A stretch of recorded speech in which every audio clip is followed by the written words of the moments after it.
Cara, e aí, mano? Como que tá essa vida aí? O que você tem feito de bom? Depois que você parou de tentar virar... Depois da eleição, o que você foi fazer da vida? Foi dar aula? Cara, você sabe uma coisa, uma curiosidade, assim, né? Até quando eu era ministro e prefeito, quando eu entrava num hotel que você tem que assinar aquela coisa toda, né? Sempre quando bota ali profissão, eu nunca botei o cargo que eu ocupava. Eu sempre botei professor. Porque é o que eu sou. O cargo que você está ocupando depende de alguém te convidar ou do povo te eleger. Sim. Agora, o que ninguém me tira é o fato de eu dar aula. Dar aula. Isso aí, alguém vai ter interesse em me contratar para dar aula. Dá aula do que exatamente? Sociologia? Cara, eu já dei aula de muita coisa, mas assim, hoje eu dou aula de ciência política. Ciência política. Eu sou professor de ciência política da USP. Legal. Mas já dei aula de economia, já dei aula de filosofia, já dei aula de direito. Porque foram as áreas que eu já estudei. Eu já estudei direito, economia, filosofia. Hoje eu estou na ciência política. Já dei aula de gestão pública.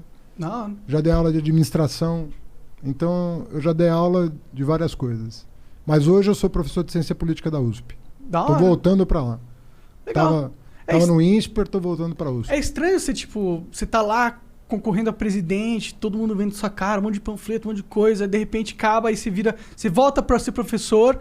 Como que é receber as pessoas? É legal? Você vira, pô, o professor que é presidente. É diferente, né? Porque você não é qualquer professor no campus, eu imagino, né? Então, a política te dá muita visibilidade pública, né? Então você se torna, assim, entre aspas, uma personalidade pública, uma figura pública, sim, como dizem hoje, né?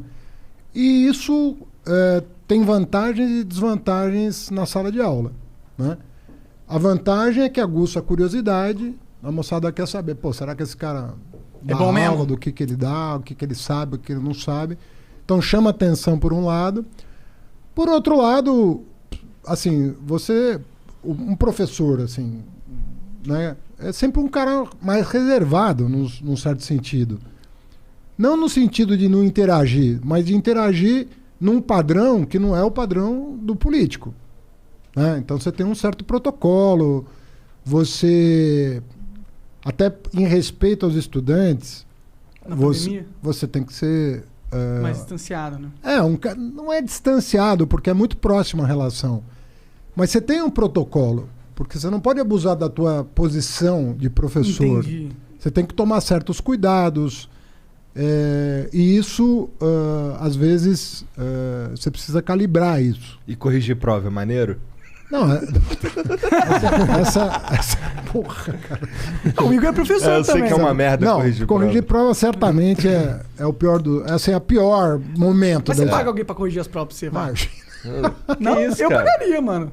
Pô, mas você que é o professor, cara. Porra, mas... Pô, corrigir prova, você não você consegue ensinar alguém pra corrigir a prova, né? Cara, tô te falando sério. É a semana dura da vida de um professor. É a semana da correção da prova. Caralho. Porra, é muito difícil. Mas, tipo, tem as respostas pra... Tipo, você dá o gabarito pra alguém e vai, confere aí as provas, porra. Não é não? Não necessariamente. Não, quando é teste, tudo bem. Se for um A, escolhe múltipla escolha. Quando é teste, teste, texto, dissertação de texto. Aí tu tem que ler todos os textos. Você não vai dar prova teste na área de humanidades, por exemplo. É muito difícil uma prova teste, entendeu? Deve ser chato pra caralho. Aí é mais difícil. Na área de economia é possível você fazer uma prova teste. Tem várias áreas que mas, pô, filosofia, como é que faz? Totalmente ciência subjetivo, política, né? É outro papo, né? Nossa. E aí tu tem aluno... Hoje como é que tá essa vida, cara? Tá sendo pela internet? Como é que tá? Tá sendo pela internet tudo. Né? Agora eu vou... Na USP eu retomo em agosto. Legal. Na pós. Aí eu vou retomar lá. As aulas presenciais. A USP decidiu que vai ser tudo virtual até final do ano. Entendi. É certo. Dando, né? Eu acho que é. Faculdade. Podendo é melhor. Mas eu me preocupo com as crianças não irem nos colégios, assim, durante muito tempo. É muito sério o que está acontecendo. Sabe o que é mais sério? O mais sério é que ninguém está atento para o pós-pandemia. A recuperação dessas crianças não vai ser uma tarefa simples, porque, primeiro, é inédito. Nunca teve uma situação dessa, pelo menos faz 100 anos, que não tem algo parecido. Desde a gripe espanhola, que não tem nada parecido no mundo. Segundo, cara, que não tem planejamento. Ninguém está num gabinete com especialistas fazendo um planejamento que vai ser de médio prazo, porque de curto não tem jeito, e de longo não dá tempo. Então você tem que ter um planejamento de médio prazo para recuperar a moçada. Pô, uma coisa, puta, vai dar, é muito trabalho e assim, eu não tô vendo ninguém chamando a si a responsabilidade de, ó, eu vou tomar conta do barato aqui, entendeu? O lance da educação parece meio de lado, né? E não deveria. É óbvio que tá todo mundo pensando na saúde agora e no emprego, na renda. Sim, claro, são o cara fundamentais, precisa comer né? e o cara precisa se proteger. Exato. Agora, cara, o Brasil não pode viver só da mão para boca. Você tem que ter um planejamento de médio prazo. E não tô vendo nada disso. Não tô vendo ninguém se preocupar com isso. Das autoridades. Sim. Isso é um drama, cara. Porque quando o aluno falta uma semana, você tem um trabalho para recuperar o cara. E faltou um ano, né, agora? Pô, fica um mês sem ir pra escola, pra você ver. Só pra você recuperar, um mês, ficou doente. Ah, sei lá, pegou um troço lá que é contagioso, vai ficar em casa.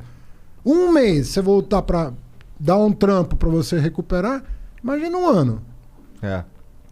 Cara, e em relação à educação, não tem, isso que eu vou te falar agora não tem muito a ver com a pandemia em si. Eu acho que é um problema crônico do Brasil, que é o seguinte, cara, por que a gente não tem umas políticas de educação de base, desde sempre, de longo prazo? Porque, ó, eu tenho um palpite, que é o lance de, pô, isso daí é um troço que só vai dar resultado daqui a 40, 50 anos e, portanto, não dá voto. Por que que Isso você tem toda a razão, cara. Toda a razão. Deixa eu falar pra vocês um negócio. O Brasil acordou pra educação, meia boca, na Constituinte de 88. Não por coincidência, 100 anos depois da abolição da escravatura. Olha só, cara. Olha o que eu estou te contando aqui, que as pessoas não se dão conta. Nós abolimos a escravidão em 1888. Um dos últimos países no mundo, inclusive. Um dos últimos países do mundo. O Brasil foi o último país a criar uma universidade. O último país das Américas a criar uma universidade. Foi o único país que criou uma universidade só no século XX. Os negros, em 1884 ou 3, agora não estou... Tem uma lei chamada Lei Saraiva. Bota lá no Google que você acha. Lei Saraiva. Proibindo quem não era alfabetizado de votar. Já prevendo a abolição da escravidão, para os escravos não votarem, como eram todos analfabetos, aprovaram uma lei proibindo quem era analfabeto de votar. Ou seja... Sabe quanto tempo durou essa lei? 100 anos. Caralho. 100 anos. E aí você fala, bom, mas então alfabetizaram? Não. Porque era justamente o instrumento de controle. Para não deixar os pobres votar, não alfabetizavam. E a lei proibia votar sem alfabetização. Resultado, nego, ninguém votava. Era um desincentivo muito grande para investimento em educação. Então veja só, você que era alfabetizado, você que ia para a universidade, você que ia para Coimbra estudar direito, você não estava preocupado com a educação porque você já estava educado. O cara que estava preocupado com a educação não podia votar. E aí, meu? Quem é que ia falar? Tem que educar. Então o Brasil, cara, não tinha compromisso com a educação. E assim, eu participei, modéstia à parte, de uma primeira revolução na educação brasileira, que foi abrir as portas da universidade pro pobre. Ele me confessou que namorou 2 pró-unistas. Eu sou pró-unista também. 3? Puta, cara, tu tá cercado. Tô cercado. Não, mas eu não namorei o Monarca. Agora vai me negar. Mas, cara, olha só. Nós precisamos chegar no século... Porra, cara, eu tô cercado de pró-unista por todos mas os e lados. a base, Fernandão? Não, mas a base... Não, vê bem. Outra coisa errada é imaginar a separação da básica e da superior. Leia os historiadores, você vai saber o seguinte. O projeto nacional nasce quando o pobre chega na universidade. Aí você começa... Aí a universidade começa a pensar o país todo e não só a elite. Porque a nossa universidade era ultra elitista. Agora, eu vou te perguntar, qual foi, no Brasil, os estados que mais avançaram na educação? Foram os estados do Nordeste. Por 2 razões. Que nós criamos um fundo para financiar a educação do Nordeste chamado Fundeb. e porque o Nordeste estava tão atrasado em relação ao Sudeste que tinha muita margem para melhorar. Pra ganhar, pra evoluir. Juntou essas duas coisas, quais são os exemplos de educação no Brasil hoje de estirão, né? Do cara dar aquela decolada? Ceará, Pernambuco, Maranhão, Piauí. Se fala desses estados. Então, o Brasil está vivendo um momento... A pessoa vai falar, porra, mas falta muito. Mas nós começamos a fazer. Nós começamos a fazer tem 20 anos.